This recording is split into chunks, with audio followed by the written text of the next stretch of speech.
Hello everyone, कैसे आप सभी लोग। द पॉलिटिकल मास्टर में आप सभी का स्वागत है। सीबीएसई क्लास 10 और क्लास 12 में जो इस बार छात्र छात्रा अपीयर होने वाली हैं, जो इस बार 2023 और 24 के बोर्ड एग्ज़ाम देने वाले हैं, उन सभी के लगातार मैसेज आ रहे हैं कि सर सीबीएसई द्वारा क्या एग्ज़ाम पैटर्न में बदलाव किया गया है, क्या क्वेश्चन पैटर्न जो पूछा जाता था उसमें बदलाव किया गया है। इन तमाम सवालों के जवाब जो आपको इस वीडियो में मिलने वाले हैं, तो प्लीज़ एंड तक ज़रूर देखिएगा। अगर आप क्लास 10 और क्लास 12 के विद्यार्थी हैं और इस बार बोर्ड एग्ज़ाम में अपेयर हो रहे हैं, तो ये वीडियो आपके लिए रामबाण साबित होने वाली, क्योंकि इस वीडियो में आपको पूरी इन्फॉर्मेशन मिलने वाली है कि क्वेश्चन कैसे पूछे जाने वाले हैं, क्वेश्चन पूछने का तरीका क्या है और आखिर क्यों बदलाव किए गए हैं। तो सबसे पहले जान लेते हैं दोस्तों कि सीबीएसई ने क्या वाकई में क्वेश्चन पैटर्न में बदलाव किया है। तो इसका जवाब है जी हाँ, सीबीएसई ने क्वेश्चन पैटर्न में बदलाव किया है। जो सीबीएसई क्वेश्चन अब तक पूछ रही थी क्वेश्चन में, अब एग्ज़ाम में, उसमें बदलाव किए गए हैं। पिछली बार जो क्वेश्चन पूछे गए थे और इस बार जो पूछे जाने वाले उसमें काफ़ी बदलाव है।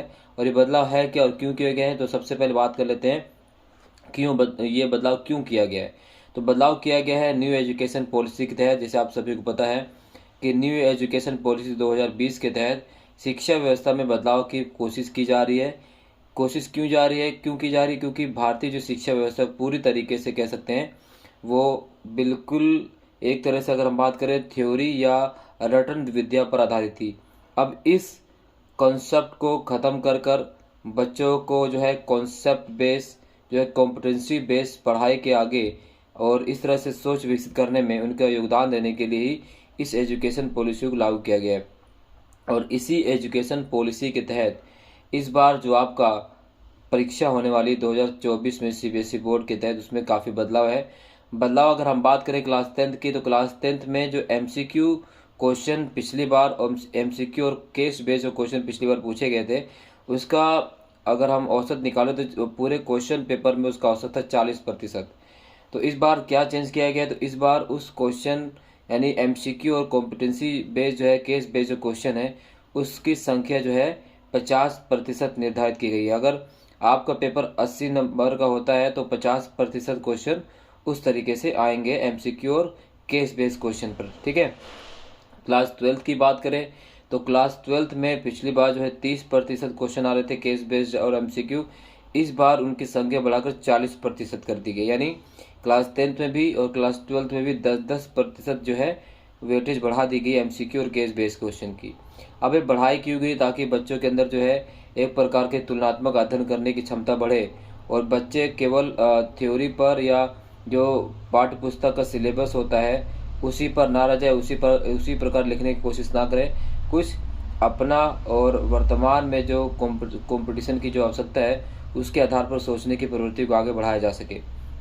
दूसरी तरफ अगर हम बात करें, जो दूसरा पैटर्न आता था जो इसमें हम जिसमें पैराग्राफ से संबंधित क्वेश्चन पूछे जाते थे, तो पिछली बार उसकी जो वेटेज संख्या थी वो थी 20%। ठीक है। तो इस बार उसको क्या कर दिया गया है, इस बार उसको भी 20% ही रखा गया है, जो एमसीक्यू से संबंधित पैराग्राफ संबंधित क्वेश्चन आते थे। ठीक है। तो ये तो 20% है। इसी प्रकार क्लास 12 का भी 20% रखा गया है। अगर हम बात करें लघु उत्तरीय प्रश्न की, जो सब्जेक्टिव क्वेश्चन होते थे, जो बड़े क्वेश्चन पूछे जाते थे 3 नंबर के, 4 नंबर के, 6 नंबर के, 8 नंबर के, 5 नंबर के, उनका जो वेटेज रखा गया है वो रखा गया है 30%। कितना रखा गया है, 30% उसका वेटेज रखा गया है। ठीक है।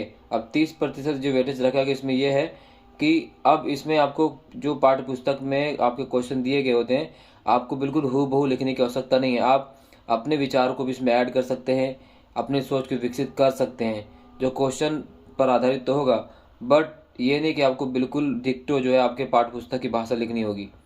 ठीक है। इससे आपका क्या फ़ायदा होगा, इससे आपकी सोचने समझने की क्षमता भी बढ़ेगी और आप उस टॉपिक पर क्या राय रखते हैं वो भी सरकार को और एजुकेशन सभी चीज़ों को पता चलेगा।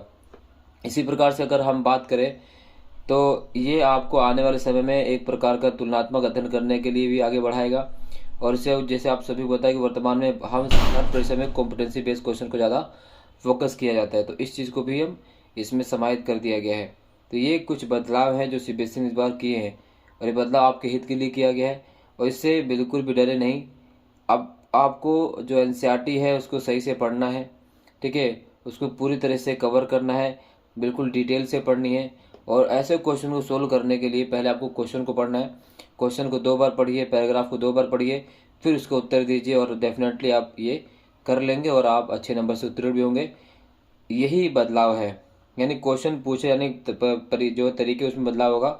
ठीक है, सिलेबस में कोई बदलाव नहीं किया गया है, या आउट ऑफ सिलेबस क्वेश्चन नहीं पूछा जाएगा दोस्तों। तो वीडियो कैसी लगी, अच्छी लगी तो लाइक शेयर कमेंट जरूर कीजिएगा। चैनल पर नए हैं तो चैनल को सब्सक्राइब करना बिल्कुल भी मत भूलिए। धन्यवाद, जय हिंद।